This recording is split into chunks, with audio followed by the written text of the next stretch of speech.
Last month, 100 million people watched a robot attack its co-workers. It never happened. The video came out of Jakarta on the 5th of July. A humanoid robot in an ordinary office, snapping into martial arts, kicking at the humans around it. Most people who saw it believed they were watching a real malfunction. It was staged. The robot's name is Joko. He is operated by a company called Robotics, which builds social media celebrities out of robots for viral marketing. They confirmed the whole sequence was deliberate. Here is the part almost nobody saw. A month earlier, in Xinjiang, a Unitree G1 was performing at a public event in a blue clown wig, running a programmed roundhouse kick. A child wandered into its range. The kick landed in the boy's stomach. No script. No marketing company. That one was real, and it got a fraction of the attention. That gap between the robot story we share and the robot story actually happening is what this video is about. Because while 100 million people watched a fake, 2 off-the-shelf humanoids removed a gallbladder from a living animal at the University of California, San Diego. A Norwegian company built a robot hand that can feel an object starting to slip. And inside a BMW plant in South Carolina, humanoids spent 10 months helping build more than 30,000 cars. None of that is a forecast. Let me show you what it means, and what it does not. We spent years laughing at robots falling over. The joke was that they were harmless because they were clumsy. Xinjiang ends that joke. Not because the machine was malicious, it was running a programmed motion, but because it was fast enough and heavy enough that a child walking into its arc got hurt. That is physics, not malfunction. And companies are deploying these machines in public anyway. Safety is now a live engineering problem being solved in parallel with the rollout. Now the surgery. On the 8th of July, in Nature, a team at UC San Diego published the first live surgery performed by general-purpose humanoid robots. 2 of them. Laparoscopic gallbladder removal. The patient was a pig. I want to be precise, because much of the coverage was not. A live animal, not a human being. And the robots were teleoperated throughout, with trained surgeons in full control. Here is why it still matters. They did not build a surgical robot. They took a Unitree G1, a commodity humanoid you can order online, fitted adapters for standard laparoscopic tools, and nicknamed it Sergi. It weighs 27 kilograms. A Da Vinci system weighs over 800 and costs between roughly $700,000 and $3 million. The base G1 lists at $13,500, though that excludes the adapters and the control rig, and nobody has published the full total. The stated goal is medical deserts. A specialist hundreds of miles away, operating a machine you can wheel into a rural clinic or a field hospital. Then the hand. On the 9th of July, a Norwegian-American company called 1X unveiled a new hand for its NEO humanoid. 25 degrees of freedom. The motors sit in the forearm and pull tendons, the way yours do, with tactile sensing sensitive enough to detect an object beginning to slip. Bernd Bornich, 1X's founder and chief executive, said this: "We built them to match or surpass human capability across every dimension that matters." The company says it has a line running at up to 10,000 hands a year. Tesla is on a different path to the same place. Humanoid dexterity has stopped being a lab demo. It is a manufacturing problem now. None of that matters unless the arithmetic works. So let us do it properly, with the assumptions on the table. A fully loaded American manufacturing worker, wages, benefits, payroll tax, overhead, costs between $95,000 and $160,000 a year. Tesla's stated target for Optimus is $20,000 to $30,000 per unit. Running cost, roughly $3 an hour. Here is where most coverage cheats. $3 an hour has to be multiplied by something, and the answer depends entirely on how hard you run the machine. On a single shift, about 2,000 hours a year, 5 years of operation costs around $30,000. Add a $25,000 robot and you are at roughly $55,000, all in. Run it around the clock, though, and you are buying 8,760 hours a year. The operating cost alone becomes $131,000 over 5 years. You cannot have it both ways. The dramatic version of this story says the robot never sleeps. The cheap version assumes one shift. Most videos quote both in the same breath. That is not analysis. That is a sales pitch. So take the honest version. Single shift, 5 years, about $55,000 for the robot, against roughly $580,000 for the human. Over $500,000 saved per position, with payback on capital in a few months. And Optimus is not even the cheap option. The Unitree G1 is $13,500, between 8 and 14% of one worker's annual cost, depending where in that salary range you sit. Now the market, and a number that gets misreported constantly. Goldman Sachs projects the humanoid robot market at $38 billion by 2035. That figure is not growth from today. It is Goldman revising its own earlier projection, $6 billion, upward by a factor of 6. Their shipment forecast rose fourfold at the same time. The stated reason: artificial intelligence progressed faster than their analysts expected. When a major investment bank multiplies its own forecast by 6 in about 2 years, that tells you something the forecast itself does not. The money has moved with it. Global equity funding into humanoid robotics was about $1.1 billion in 2024, $3 billion in 2025, and $3.8 billion in the first half of 2026 alone.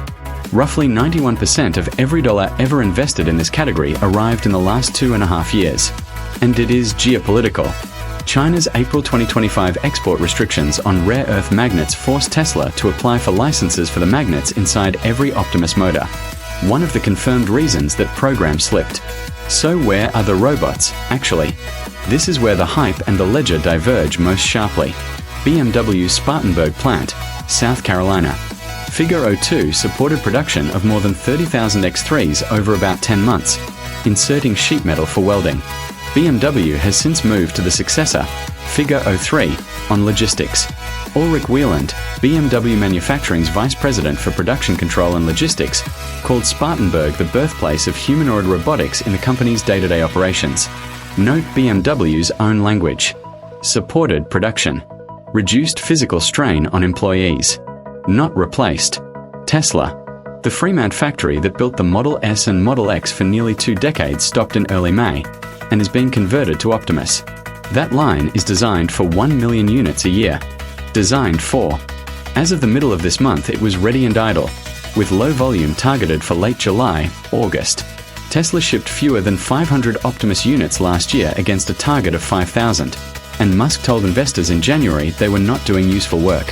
1X is taking deposits on NEO at $20,000, or $499 a month. As of mid-July, there was no verified customer delivery of a NEO anywhere in the world. Hold both facts at once. The capability is real. The deployment is early. Now the jobs. The World Economic Forum projects 92 million jobs displaced by 2030 and 170 million created. Net gain, 78 million. That sounds like good news. Read it again. The jobs created and the jobs destroyed are not the same jobs, and not held by the same people. The roles disappearing are mid-skill and clerical, data entry, bookkeeping, bank telling, telemarketing, reception, claims assessment. The roles appearing require retraining most displaced workers will never receive. A net gain of 78 million is not a net gain for the person made redundant at 47. Goldman Sachs estimates up to 300 million jobs globally are exposed to automation. Forrester forecasts a net loss of 6.1% of American jobs by 2030. PwC puts around 30% at risk by the mid-2030s. Here is what those projections share. They were modeling software. Cognitive automation. A humanoid adds a physical layer on top, which is why the jobs we assumed were safe are the ones now in question. You cannot outsource a plumber. You might, eventually, automate one. For an Indian audience, this lands differently. The development model that built modern India rests on cost advantage. A large, young, comparatively inexpensive workforce. That advantage is priced against human labor. It is not priced against a machine at $3 an hour that needs no visa and no night shift. BMW can consider bringing production home precisely because robots make geography less relevant. Economists have a name for what that does to a country that has not finished industrializing. Premature deindustrialization. The ladder gets pulled up before everyone has climbed it. That is the argument, not a prediction. Now let me make the countercase properly, because it deserves more than the 30 seconds it usually gets. First, every impressive demonstration in this video had a human in the loop. The surgery was teleoperated. The home demonstrations journalists have actually tested were teleoperated. Tesla's own chief executive said his robots were not doing useful work. The hardware is ahead of the autonomy, and autonomy is the entire game. A robot that needs a skilled operator has not replaced labor. It has relocated it. Second, the forecasts are scenarios, not measurements. Goldman's own report flags component bottlenecks, unsolved manipulation problems, and the plain fact that general-purpose viability is unproven. For scale, $38 billion is a small fraction of what the global car industry turns over in a year. This is not yet civilizational. Third, manufacturing timelines are brutal, and Tesla is the proof. 10,000 unique parts, no established supply chain, and targets missed by an order of magnitude 2 years running. Fourth, and most important, the historical record genuinely favors the optimists. Every major technological transition destroyed categories of work and created more than it destroyed. The forum's own number says exactly that. So the honest position is narrower than the headlines and harder to dismiss. The economics have crossed a threshold they never crossed before. The capital has arrived. The direction is no longer in dispute.